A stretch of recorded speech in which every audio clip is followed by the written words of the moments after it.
Шекенова Айнагүл Жақсыбаевна, тарих пәнінің мұғалімі, сонымен қатар Сәтбаев қаласы әкімінің үздік тәлімгер номинация сыйлығының жеңімпазы және үздік педагог қалалық байқауының жеңімпазы келіп отыр. Қош келдіңіз. Қош көрдік. Бүгінгі біздің өрбітетін тақырыбымыз бұл қыз баланың ұлттық тәрбиесі жайлы болмақ. Сол жайлы сізге бірнеше өзімнің сауалдарымды қойғым келеді.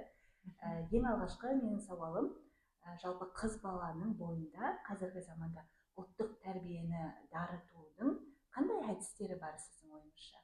Қандай біз әдістерді қолдана отырып осы заманауи өмірде қыз балалардың ұлттық тәрбиесін дамыта аламыз? Өте орынды сұрақ. Яғни қыз баланың бойына ең бірінші беретін қасиет ол ата-ананың берген қасиеті болып табылады. Ананың қасиеті. Қыз бала анаға қарап өседі. Анасы қандай болса, қызы да сондай болып өседі дейді ғой. Соған байланысты қыз баланың бойына беретін қасиетіміздің бірі ол ең бірінші ибалық қасиеті, адамгершілік қасиеті, одан кейінгі кішіпейілдік, мейірімді болып өсу керек деп ойлаймын. Осындай қасиеттер бар деп ойлаймын. Жақсы, беруге болады. Және де ананың ақ сүтімен даритын қасиеттері бар. Ананың. Ол ананың ақ сүтімен даритын қасиет, ол анасына қарап қызын ал дейді. Соған байланысты жаңа анасы қандай мейірімді, ибалы болса, баласы да тура сол анасына тартқанып келеді. Ұлттық құндылықтарды, ұлттық қасиеттерді баланың бойына сіңіру ең алдымен анасының ақ сүтінен, отбасынан басталады деп жатырмыз. Ал мектеп өмірінде қалай біз ұстаздар ретінде балалардың ұлттық тәрбиесіне, жалпы қыз балалардың ұлттық тәрбиесіне әсер ете аламыз? Енді мектеп өміріндегі біздің енді қазақтың менталитетіндегі қасиеттің бірі бізде жаңағындай сыйластық. Ең бірінші біз балаларға жаңа амандасуды үйретеміз. Оның өзі дәстүр. Дәстүрдің өзіне кіреді, құндылыққа кіреді. Одан кейін үлкенге құрмет, кішіге ізет жасауды үйретеміз.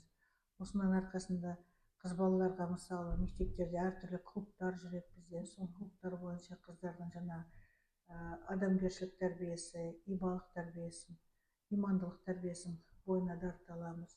Әрбір сабақтарда мысалы біз қыз балаларға жаңағындай сіздер болашақ анасыздар, ананың рөлі қандай екен деген жаңағындай өзіміздің тақырыптарымызда, сабақтарымызда айтып кетеміз.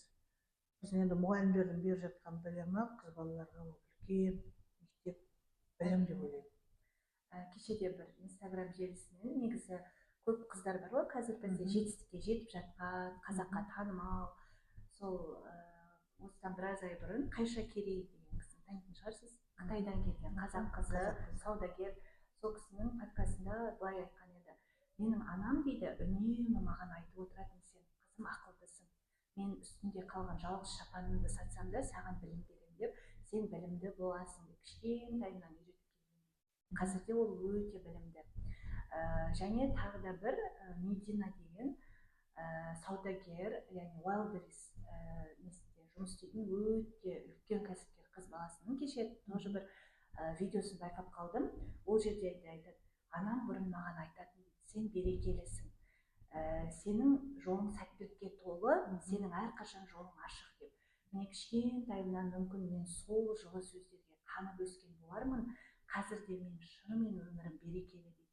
Содан менің ұққаным, жалпы қыз баласының тәрбиесінде болсын, ұл бала тәрбиесінде болсын, ананың, оның отбасындағы адамдардың, ортасының әрбір айтқан сөздері әсер етеді екен. Сіз қалай ойлайсыз? Сіз қазіргі таңда мысалға анасыз ғой. Өзіңіздің қыздарыңызды қандай жылы сөздермен тәрбиелеп жатырсыз? Енді бұл жердегі айтқан жаңағы мысал келтірген адамдар өте жақсы адамдар. Бұл жерде енді қарайтын болсақ, ең бірінші біз қыз балаға білім беруіміз керек. Ата-ананың міндеті қыз баланы оқытып, тоқыту. Яғни біз бір қыз баланы оқытып, тоқытқаннан өзінде біз ұрпақты тәрбиелеп отырмыз. Яғни қыз бала ертең болашақ ана. Болашақ ана ол бір ұрпақтың, бір елдің анасы болып табылады. Яғни сол жерден ұрпақ дариды. сол ұрпақты білімді болу үшін, сол ұрпақ зиялы болу үшін біз ең бірінші қыз баламызды оқытуымыз керек. Енді үйде қыздарым бар, қыздарымызды біз тәрбиелеген уақытта жаңа ең бірінші қыздарымызды тәрбиелегенде ең бірінші әкесіне құрметті көрсеткіземіз. Одан кейін әкесі көп еркелетеді қыз балаларын. Сол көп еркелетудің арқасында қыз балаларын қазір ерке балалар, бірақ та ерке болғанымен білімді, білім алып жатыр. Сондай тәрбиелі өсіріп келе жатырмын деп ойдамын. Енді уақыт көрсетеді әрі қарай. Қыз балаға берген білім ол енді біз ұрпағымызға беріп отырған білім деп түсінеміз. Уақытымызды тиімді пайдаланып. Жақсы айттыңыз.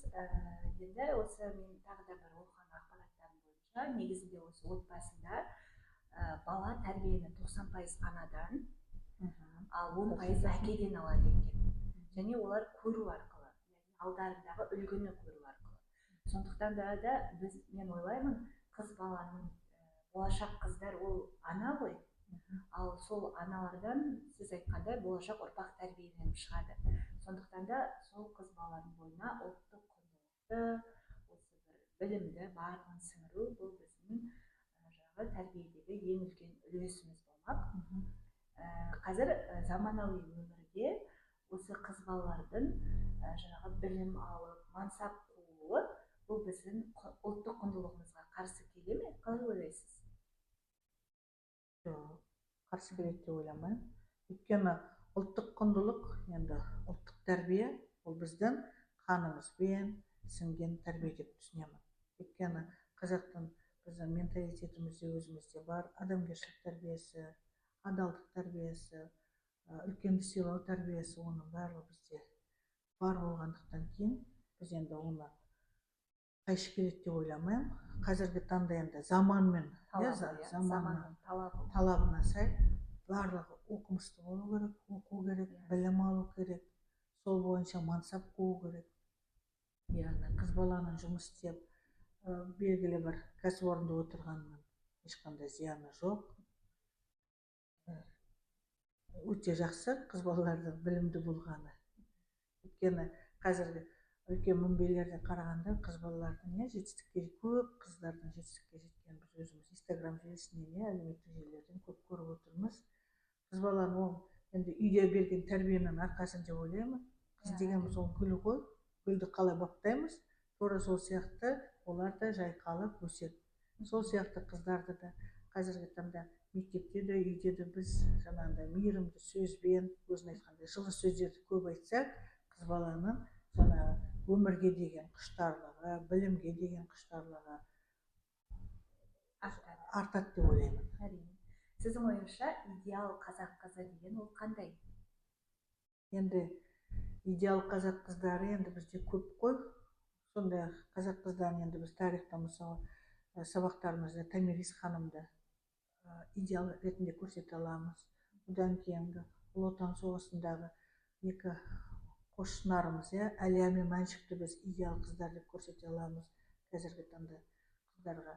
Енді идеал болу үшін әр қыздың өзі сондай сезімде болу керек деп ойлаймын. Өзін мен идеалмын деп сезінетін болса, ең бірінші оқу керек. Оқыған білімнің бәрі осы оқуда ғой. Сондықтан оқыған білімді қыз бала ешқашан қор болмайды деп ойлаймын. Болашағы да жарқын болады. Болашағы да жарқын болады. Олай болса, бүгінгі осы подкастымызды қорытындыласақ, қандай ой айтар едіңіз көрермендерге? Мысалы бізде көбіне ата-аналар көреді, мысалы қыз бала тәрбиелеп отырған. Бұл кісілерге қандай өзіңіздің бір тәжірибеңізден ой бөлісер едіңіз? Ең бірінші айтарым, енді семья болып, отбасы құрғаннан кейін ең үлкен жүк ол ер азамат пен әйел азаматтың бойында болады. Яғни семья құрып біз дүниеге бала келгеннен кейінгі үлкен жауапкершіліктің бірі ол жаңағы балаларға дұрыс тәрбие беру. Дұрыс тәрбие ол ең бірінші ананың да міндетінде, әкенің де міндетінде деп ойлаймын. Сондықтан қонақжайлы болу керек, мейірімді болу керек, үлкенге құрмет көрсету керек. Үйде мысалы үлкен кісілер болса, соларға құрмет көрсетуіміз керек. Мектептегі мұғалімдерді сыйлауымыз керек. Даладағы мысалы үлкен кісілерге, қарт кісілерге көмектесу керек. Міне осындай құрметтің арқасында балалар жақсы өседі деп ойлаймын. Енді осының арқасында біздің ұрпағымыз білімді болады. Құндылық ол әрқашанда әр қазақтың бойында қалады деп ойлаймын. Көп рахмет бүгінгі сұхбатыңызға. Сіздерге де рахмет. Сау болыңыздар.